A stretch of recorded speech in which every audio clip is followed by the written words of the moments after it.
এদিকে আজকের সবচেয়ে বড় খবর, ইরানের ভয়াবহ হামলায় আহত হাজার হাজার মার্কিন সেনা। বিজয় কি তবে ইরানের হাতের মুঠোয়? অবশেষে মধ্যপ্রাচ্যের রণক্ষেত্রে মার্কিন দাপটের পতন? থাকছে বিস্তারিত প্রতিবেদনে। ইরান যুদ্ধের তীব্রতা বাড়ছে এবং ইরানের পক্ষ থেকে হামলাগুলো এখন খুব নিখুঁত হচ্ছে এবং ক্ষয়ক্ষতি বেড়ে যাচ্ছে। এতে দুটি পরিস্থিতি তৈরি হয়েছে। যেমন সৌদিতে একেবারে প্রধান মিত্র, মধ্যপ্রাচ্যের প্রধান মিত্র দেশ মার্কিন যুক্তরাষ্ট্রের সৌদি আরব, সেখানে মার্কিন ঘাঁটিতে ইরানের হামলায় 12 জন আহত হয়েছে, 2টা উড়োজাহাজ ক্ষতিগ্রস্ত হয়েছে। এখন এই আহতর মধ্যে নিহত কেউ হয়েছে কিনা এখনো অফিসিয়ালি জানানো যাচ্ছে না। কিন্তু সবচেয়ে গুরুত্বপূর্ণ বিষয় হয়ে দাঁড়িয়েছে ইসরায়েলের আকাশ প্রতিরক্ষা ব্যবস্থা, সেটা কি ভেঙে পড়েছে কিনা। কারণ এখন ইরানের কোনো ক্ষেপণাস্ত্র হামলা আর তাদেরকে ঠেকাতে পারছে না। আগে যে পরিমাণ আশামাত্র ঠেকাতো, একটা দুইটা কদাচিৎ ছিটকে পড়তো, এখন দেখা যাচ্ছে অধিকাংশ ক্ষেপণাস্ত্র সরাসরি আঘাত করছে। এদিকে বড় কিছুর ইঙ্গিত, সবাইকে পালাতে বলল ইরান। মহাপ্রলয়ের ইঙ্গিত ইরানের। ইতিহাসের সবচেয়ে বড় হামলা হবে আজ, যা কেউ কল্পনাও করেননি। থাকছে বিস্তারিত প্রতিবেদনে। কিছু দেশ আছে যাদের নাম শুনলেই মনে আবেগ আসে আগে, রাজনীতি পরে। সৌদি আরব তেমনই একটি দেশ, কারণ এটি শুধু একটি রাষ্ট্র নয়, এটি স্মৃতি, বিশ্বাস, হজের পথ, নবীর শহর আর ইতিহাসের কেন্দ্র। এদিকে মার্কিন যুদ্ধ বিমান থেকে সাগরে ফেলা হলো পারমাণবিক বোমা। রহস্যময় সেই ঘটনা নিয়ে উত্তেজনা। থাকছে বিস্তারিত প্রতিবেদনে। ডোনাল্ড ট্রাম্প বলতেছে যে ইরানের সঙ্গে যুদ্ধ করতে গিয়ে এখন আমাদের মর্যাদা আরো বেড়েছে। আগে আমাদেরকে নিয়ে মানুষ হাসাহাসি করতো, এখন আর কেউ হাসে না।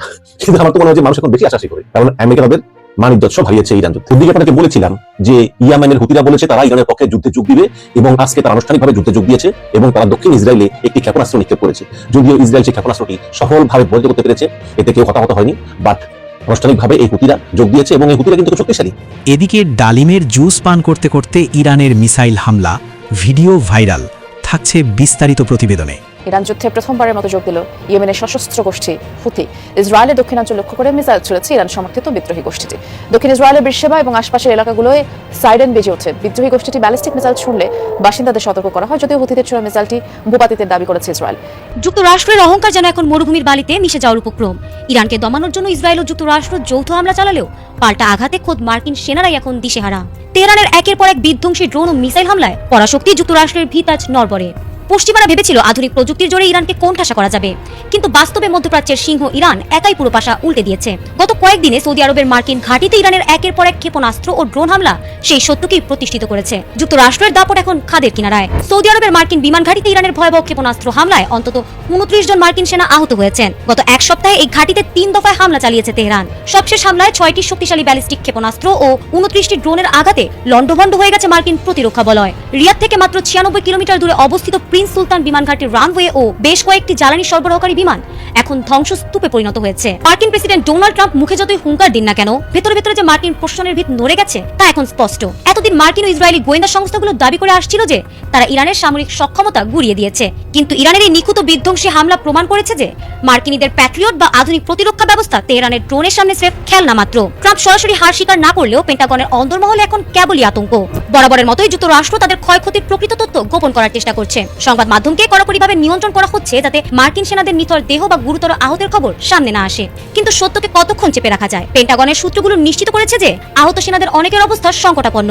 ইরানের এই নাকানি চুবানি খাওয়ানো হামলা ওয়াশিংটনকে এক কঠিন বার্তা দিয়েছে। ইউএস সেন্ট্রাল কমান্ডের সবশেষ তথ্য অনুযায়ী ইরানের সাথে যুদ্ধ শুরুর পর থেকে এ পর্যন্ত 300 এর বেশি মার্কিন সেনা আহত হয়েছেন। যদিও দাবি করা হচ্ছে 273 জন সুস্থ হয়ে কাজে ফিরেছেন, কিন্তু মাঠ পর্যায়ের চিত্র ভিন্ন।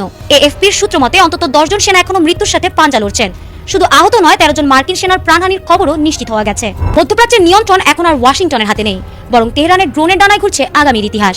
বিশ্ব পরিস্থিতির দিকে তাকালে এখন একটি বড় প্রশ্ন জাগে, হার মানতে চলেছে মধ্যপ্রাচ্যের এই সিংহের থাবায় যেভাবে মার্কিন সেনারা একের পর এক ধরাশায়ী হচ্ছে, তাতে বলাই যায় মার্কিন সাম্রাজ্যবাদের সূর্যাস্ত ঘনিয়ে এসেছে। সময়ই বলে দেবে এই অসম লড়াই শেষ হাসি কে হাসে।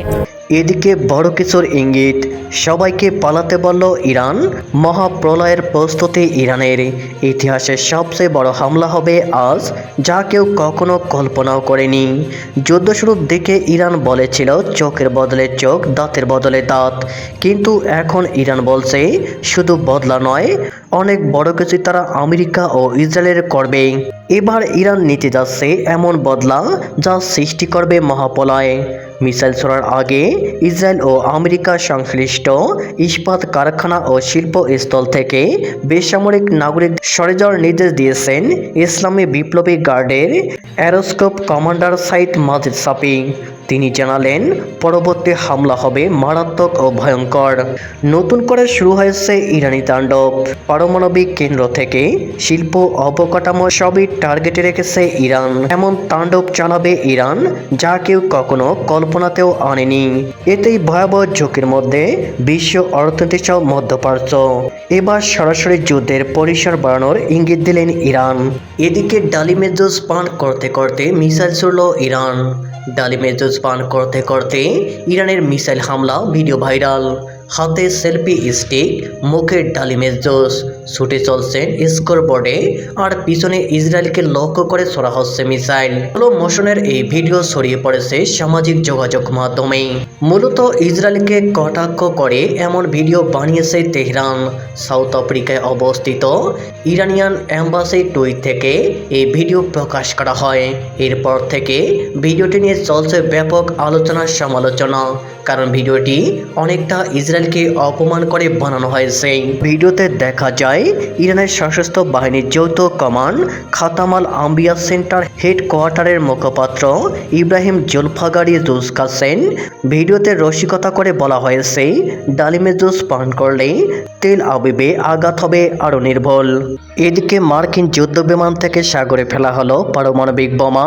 রহস্যময় সেই ঘটনা নিয়ে উত্তেজনা। নীল জলরাশির নিচে শান্ত হয়ে শুয়ে আছে এক দানব। 1958 সাল থেকে আটলান্টিক মহাসাগরের তলায় কাদামাটির নিচে চাপা পড়ে আছে মার্কিন যুক্তরাষ্ট্রের একটি থার্মোনিউক্লিয়ার বোমা। কয়েক দশক পার হয়ে গেলেও জর্জিয়ার টাইবি আইল্যান্ড উপকূলে আজও ভেসে আসে সেই অজানা আতঙ্ক। তফাৎ শুধু একটাই, সেদিন এটি ছিল যুদ্ধের প্রস্তুতি, আর আজ এটি ইতিহাসে এক অমীমাংসিত রহস্য। ঘটনার সূত্রপাত 1958 সালের 5 ফেব্রুয়ারি। স্নায়ুযুদ্ধের উত্তাল সময় মার্কিন বিমান বাহিনীর একটি B-47 বোমারু বিমান রুটিন প্রশিক্ষণে আকাশে উড়ছিল।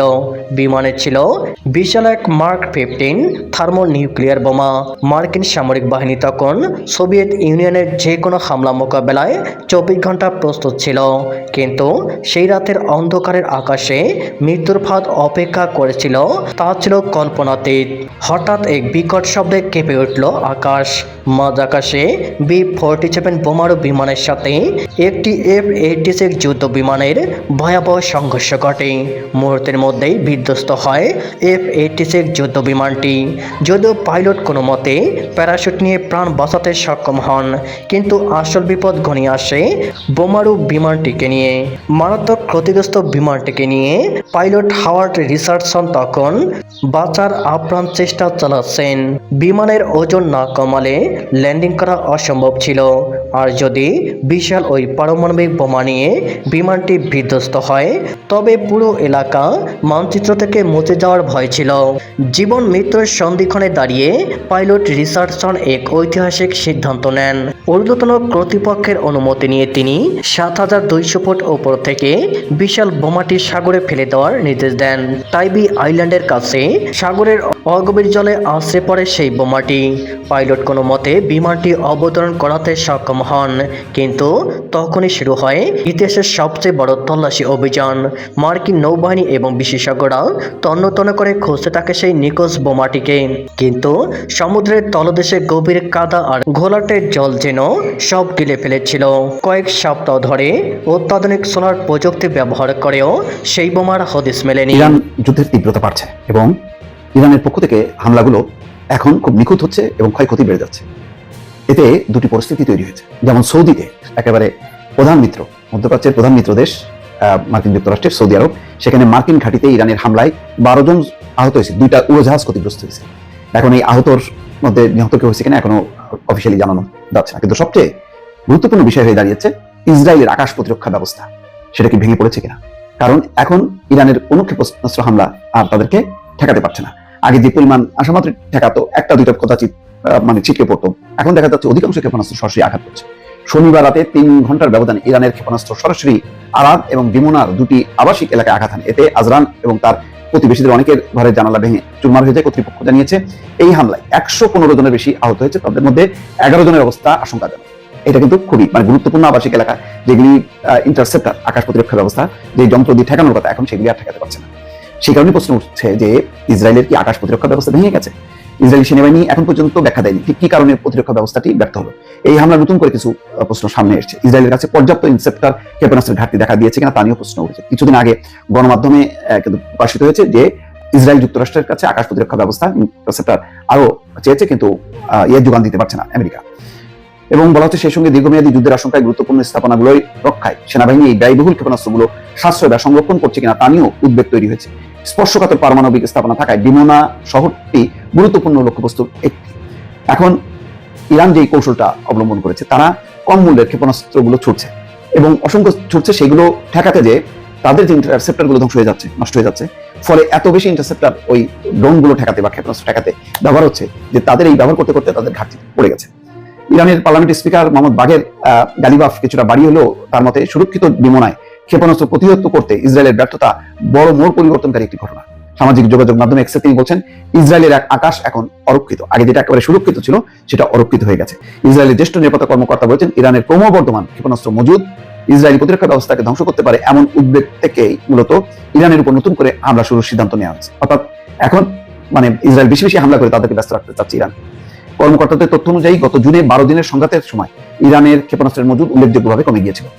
ইসরায়েলি বাহিনীর হামলায় ইরানের ক্ষেপণাস্ত্র ব্যাটারি এবং লাঞ্চার ক্ষতিগ্রস্ত হওয়ায় তাদের মজুদের পরিমাণ প্রায় 3000 থেকে কমে 1500-তে নেমে আসে। তার মানে দ্রুত গতিতে কমছে। এই কারণেই এখন শঙ্কা যে তাদের কি আকাশ প্রতিরক্ষা ব্যবস্থা ভেঙে গেছে, সেই কারণেই কি আঘাত বেশি বেশি হচ্ছে এবং ক্ষয়ক্ষতির পরিমাণটাও বেড়ে যাচ্ছে। এই প্রশ্ন কিন্তু এখন সামনে এসেছে। কিছু দেশ আছে যাদের নাম শুনলেই মনে আবেগ আসে আগে, রাজনীতি পরে। সৌদি আরব তেমনই একটি দেশ, কারণ এটি শুধু একটি রাষ্ট্র নয়, এটি স্মৃতি, বিশ্বাস, হজের পথ, নবীর শহর আর ইতিহাসের কেন্দ্র। পৃথিবীর কোটি কোটি মুসলমানের হৃদয়ে মক্কা মদিনার জন্য যে শ্রদ্ধা, তা কোনো রাজনৈতিক মানচিত্র দিয়ে মাপা যায় না। কিন্তু আন্তর্জাতিক রাজনীতি আর ক্ষমতা বড় নির্মম জিনিস, সেখানে আবেগের দাম কম, নিরাপত্তার দাম বেশি। আজকের মধ্যপ্রাচ্যের অদ্ভুত দৃশ্যটি ঠিক এখানেই। বিশ্বের বহু মুসলমান যেখানে ইরানকে পশ্চিমা শক্তির বিরুদ্ধে প্রতিরোধের প্রতীক হিসেবে দেখছে, সেখানে মুসলিম বিশ্বের সবচেয়ে প্রভাবশালী রাষ্ট্র সৌদি আরব এখনো আমেরিকার নিরাপত্তা ছাতার নিচে দাঁড়িয়ে আছে। কেন? এই প্রশ্নের উত্তর খুঁজতে হলে আমাদের ধর্মীয় আবেগ থেকে বের হয়ে ক্ষমতার অঙ্কে ঢুকতে হবে। মধ্যপ্রাচ্যের রাজনীতি বুঝতে গেলে কখনো কখনো মনে হয় কোনো রগরগে থ্রিলার উপন্যাস পড়ছি, যেখানে নায়ক খলনায়ক বারবার জায়গা বদলায়, বন্ধু হঠাৎ শত্রু হয়ে যায়, আর শত্রুই আবার হয়ে ওঠে প্রয়োজনের সবচেয়ে বড় আশ্রয়। আপনি যদি একেবারে সাধারণ একজন মানুষ হিসেবে ভাবেন, তাহলে প্রশ্নটা খুব সহজ। যেখানে মুসলিম দেশগুলোতে একের পর এক যুদ্ধ, যেখানে ইসরায়েলের সঙ্গে সংঘাত, যেখানে আমেরিকার সামরিক উপস্থিতি নিয়ে ক্ষোভ, সেখানে সৌদি আরব কেন আমেরিকার কাছাকাছি? এই প্রশ্নের উত্তর খুঁজতে গেলে আমাদের ঢুকতে হবে রাজনীতির ভেতরের ঘরে, যেখানে আবেগ নয়, স্বীয় স্বার্থই শেষ কথা। ধরুন আপনি একটা বড় বাড়ির মালিক, আপনি সম্পদে পরিপূর্ণ, কিন্তু চারপাশে শত্রু। এখন আপনি কি করবেন? নিজে শক্তিশালী হবেন নাকি কোনো বড় শক্তির ছায়ায় থাকবেন? সৌদি আরব ঠিক এই দ্বিতীয় পথটাই বেছে নিয়েছে বহু বছর আগে। বিশেষ করে মোহাম্মদ বিন সালমান, যাকে সংক্ষেপে MBS বলা হয়, তার সময়ে এই কৌশল আরো স্পষ্ট হয়ে উঠেছে। তিনি একদিকে দেশকে আধুনিক করতে চান, অন্যদিকে নিজের ক্ষমতা অটুট রাখতে চান। আর এই দুই কাজ একসাথে করতে গেলে দরকার নিরাপত্তা, দরকার স্থিতিশীলতা, দরকার বড় শক্তির সমর্থন। এখানেই এসে যায় আমেরিকার নাম। শোনা যাচ্ছে সাম্প্রতিক সময়ের একাধিক আলোচনায় সৌদি যুবরাজ সরাসরি ট্রাম্পকে বলেছেন, ইরানের বর্তমান কট্টরপন্থী সরকার থাকলে মধ্যপ্রাচ্যে স্থায়ী শান্তি আসবে না, বরং এটাকে তিনি দেখছেন এক ঐতিহাসিক সুযোগ হিসেবে, যেখানে পুরো অঞ্চলকে নতুনভাবে সাজানো যেতে পারে। কিন্তু এই কথাটা শুনে অনেকেই অবাক হন, কারণ প্রকাশ্যে সৌদি আরব সবসময় বলে তারা শান্তি চায়, যুদ্ধ নয়। এখানেই রাজনীতি আসল খেলা। রাজনীতিতে একটা কথা আছে, যা বলা হয় তাই সত্য নয়, আর যা সত্য তা সব সময় বলা হয় না। সৌদি আরবের প্রকাশ্য অবস্থান একরকম, আমরা শান্তি চাই, কিন্তু পর্দার আড়ালে তারা ভয় পায় অন্য কিছুকে। সেই ভয়টার নাম ইরান। কারণ ইরান শুধু একটি দেশ নয়, এটি একটি আদর্শ, একটি প্রভাব বলয়, যা লেবানন থেকে ইয়েমেন পর্যন্ত ছড়িয়ে আছে। এই প্রভাব যদি আরো বাড়ে, তাহলে উপসাগরীয় রাজতন্ত্রগুলোর জন্য সেটা হয়ে উঠতে পারে অস্তিত্বের হুমকি। খেয়াল করে দেখবেন, মধ্যপ্রাচ্যের অনেক রাজতন্ত্র বিলীন হয়ে গেলেও সৌদি আরব আমেরিকা আর ইসরায়েলের বন্ধু হয়ে রাজতন্ত্র টিকিয়ে রেখেছে। এমনকি আরব বসন্তের প্রভাব তাদের ছুঁতে পারেনি পর্যন্ত। ক্ষমতার স্থায়িত্ব, এই জায়গা থেকেই তারা চায় আমেরিকা ইরানের উপরে চাপ বজায় রাখুক, প্রয়োজনে সামরিকভাবে। সৌদি আরব কি সরাসরি আমেরিকাকে টাকা দিয়ে যুদ্ধ করাচ্ছে? কিন্তু বাস্তবতা একটু ভিন্ন। এখন প্রশ্ন, এমন কোনো প্রমাণ নেই যে সৌদি সরাসরি যুদ্ধের জন্য অর্থ দিচ্ছে। তবে হ্যাঁ, একটা বিষয় সত্য, আমেরিকার নীতি বিশেষ করে ট্রাম্পের সময়ে ছিল খুব পরিষ্কার, যাদের আমরা রক্ষা করব তাদের খরচও বহন করতে হবে। এই নীতির ফলে সৌদি আরব বিশাল অঙ্কের অস্ত্র চুক্তি করেছে, নিরাপত্তা সহযোগিতা বাড়িয়েছে। কিন্তু এটাকে সরাসরি যুদ্ধের জন্য অর্থ দেওয়া বলা যায় না, আবার অস্বীকার করাও যায় না। এবার আসি আরেকটা জটিল জায়গায়। ইসরায়েল এবং সৌদি আরব দুটি দেশ যাদের মধ্যে একসময় প্রকাশ্য শত্রুতা ছিল। 1967 সালে 4 বার আরব ইসরায়েল যুদ্ধ সংঘটিত হয়েছিল। এখন তারা একই দিকে তাকিয়ে আছে। বেঞ্জামিন নেতানিয়াহু বহুদিন ধরেই ইরানকে সবচেয়ে বড় হুমকি হিসেবে দেখে, তবে তার উদ্দেশ্য আর সৌদির কৌশল এক নয়। ইসরায়েল মনে করে একটি দুর্বল বা ভেঙে পড়া ইরান তাদের জন্য সুবিধাজনক হতে পারে। কিন্তু সৌদি আরব একটু ভিন্নভাবে ভাবে। তারা ভয় পায় যদি ইরান পুরোপুরি ভেঙে পড়ে তাহলে সেখানে তৈরি হবে বিশৃঙ্খলা, মিলিশিয়া, গৃহযুদ্ধ। আর সেই অস্থিরতা সরাসরি তাদের সীমানায় এসে আঘাত করবে। অর্থাৎ তারা ইরানকে দুর্বল দেখতে চায় কিন্তু ধ্বংস হতে দেখতে চায় না। এই পুরো পরিস্থিতিকে আরো জটিল করে তুলেছে জ্বালানি রাজনীতি। মধ্যপ্রাচ্যের অর্থনীতির প্রাণ হচ্ছে তেল, আর এই তেল বিশ্ববাজারে পৌঁছানোর সবচেয়ে গুরুত্বপূর্ণ পথগুলোর একটি হলো হরমুজ প্রণালী। এই প্রণালী যদি বন্ধ হয়ে যায় তাহলে শুধু সৌদি আরব নয়, পুরো বিশ্বের অর্থনীতি কেঁপে উঠবে। ইরান ইতোমধ্যেই এই প্রণালী কোনো কোনো দেশের জন্য বন্ধ করে দিয়েছে, কারো কাছ থেকে নিচ্ছে উচ্চ মূল্যের ট্যাক্স। ইরান যুদ্ধের প্রথম দিকেই সৌদি আরবকে তাদের সাথে থাকার নির্দেশ দিয়েছিল। এমন অবস্থায় সৌদি আরব এক অদ্ভুত দ্বন্দ্বে পড়ে গেছে। একদিকে তারা চায় ইরানের প্রভাব কমুক, অন্যদিকে তারা ভয় পায় যুদ্ধ বাড়লে নিজেরাই বিপদে পড়বে। এই দ্বন্দ্বটাই আসলে পুরো গল্পের কেন্দ্রবিন্দু। একদিকে মুসলিম বিশ্বের আবেগ, অন্যদিকে রাষ্ট্রের স্বার্থ। একদিকে ধর্মীয় পরিচয়, অন্যদিকে নিরাপত্তা ও অর্থনীতি। সৌদি আরব এখানে আবেগের চেয়ে বাস্তবতাকে বেছে নিয়েছে। তারা জানে বিশ্ব রাজনীতিতে কেউ কারো স্থায়ী বন্ধু নয়, এখানে শুধু স্বার্থই টিকে থাকে। আর এই কারণেই আমরা দেখি যেখানে সাধারণ মানুষ ইরানকে প্রতিরোধের প্রতীক হিসেবে দেখে, সেখানে সৌদি আরব হিসেব কষে এই প্রতিরোধ তাদের জন্য কতটা ঝুঁকিপূর্ণ। যেখানে অনেকেই আমেরিকা ও ইসরায়েলের বিরুদ্ধে ক্ষোভ প্রকাশ করে, সেখানে সৌদি আরব একই শক্তির সাথে সম্পর্ক বজায় রাখে। এটা কি দ্বিচারিতা নাকি এটা টিকে থাকার কৌশল? এই প্রশ্নের উত্তর সহজ নয়। শেষ পর্যন্ত হয়তো আমরা এটুকুই বলতে পারি, মধ্যপ্রাচ্যের রাজনীতি কোনো সাদা কালো গল্প নয়, এখানে সবকিছু ধূসর। সৌদি আরব যেমন পুরোপুরি নায়ক নয়, তেমনি পুরোপুরি খলনায়কও নয়। ইরান যেমন পুরোপুরি মুক্তির প্রতীক নয়, তেমনি শুধু হুমকিও নয়। সবাই নিজের নিজের খেলায় ব্যস্ত। আর এই খেলায় সবচেয়ে বড় সত্যটা হলো, যুদ্ধ শুধু ময়দানে হয় না, যুদ্ধ হয় সিদ্ধান্তে, জোটে আর নীরব সমর্থনে। আপনি যেটা দেখছেন সেটা হয়তো গল্পের অর্ধেক, আর বাকি অর্ধেক লুকিয়ে আছে বন্ধ দরজার ভেতরে, যেখানে ইতিহাস লেখা হয় অদৃশ্য কালি দিয়ে, যা খুব কম মানুষই পড়তে পারে। ডোনাল্ড ট্রাম্প বলতেছে যে ইরানের সঙ্গে যুদ্ধ করতে গিয়ে এখন আমাদের মর্যাদা বেড়েছে।